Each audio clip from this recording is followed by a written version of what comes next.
For 11 years, A Noise Within has mounted their rendition of A Christmas Carol, and for 11 years, Jeff Elliott has donned a top hat and scowl and slipped into the role of Ebenezer Scrooge. Not both. He first fell in love with author Charles Dickens in his 20s while at the American Conservatory Theater in San Francisco, which does their own legendary production. The story and the character, he says, became imprinted on his DNA.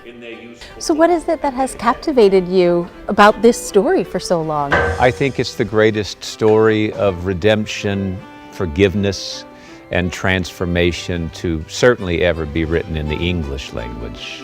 It gives us all the hope that we can do the same thing and become a better person and give something back. And that's what this story is really about.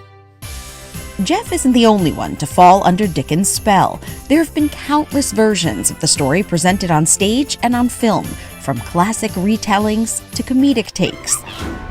I'm the ghost of Christmas present. I had a funny feeling. To Muppets and musicals and mallards. And a bah humbug to you. The version performed at A Noise Within is Jeff's own adaptation, but he didn't actually write a word of it. Every word is Dickens. I couldn't possibly better Charles Dickens, not for the world, and frankly, I don't want to offend anybody, but I don't think anyone else can either. There's no need to fix something that is by no means broke. Which isn't to say the production itself is a carbon copy of the Victorian-era classic. So you guys are going to stay there a little longer, keep going? Julia Rodriguez Elliott is co-producing artistic director of the company with her husband Jeff, and director of the annual undertaking, which she describes as a play with music. The company is known for its ingeniously imagined productions, and their Christmas Carol is nothing short of eye candy. It's so visually stunning. The swing and the snow and the costumes, it's such a lush interpretation. Part of the fun of it is, as a director, this play gives you an opportunity to articulate those three visits that he has, those three spirits, if you will, that visit him and take him on a journey to his past, to his present, and his potential future.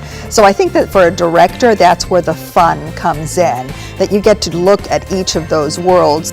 Christmas Past, for instance, explores Scrooge's childhood.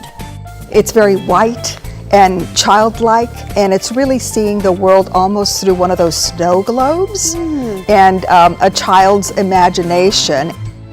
But like the transition from winter to spring, Christmas Present blooms with color and life. Climbing into the costume this year is Anthony Adu, making his debut with the Pasadena-based company, and he's honored to be joining this long-running tradition. He, like most of the cast, plays many roles throughout the show, but Christmas Present is by far the most elaborate.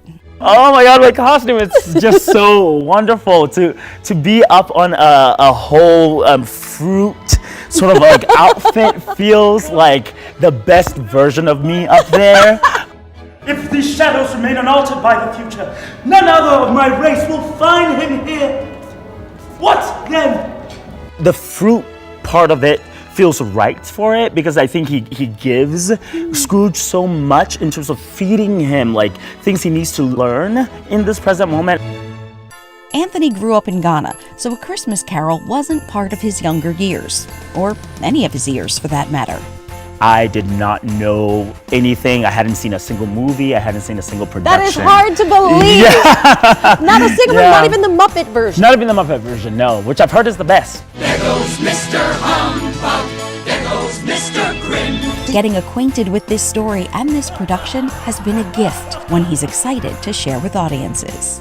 In the world we live in today, there's so much happening, and I feel like for us to find moments of laughter and joy and eating and just like being fruitful in so many ways feels like the thing that I really love whenever I come off stage with this, and I want to like pass that on throughout my life. You wish to be anonymous? I wish to be left alone. 11 years in and the production continues to evolve, but the message and the meaning are evergreen, December after December and every month in between. Is there something from your portrayals of Scrooge that you carry with you through the rest of the year? I hope, again, the potential to be able to turn a bad day around, you know, to be able to see things in a different light other than a kind of a narcissistic one, to realize that we're kind of all in this game together. And I hope that I take that with me, and not the mean old guy who swings his cane at little children who are asking for money. Can you look in the camera and give me a good bah humbug? Bash, humbug. It was such a subtle humbug. I loved it. I loved it.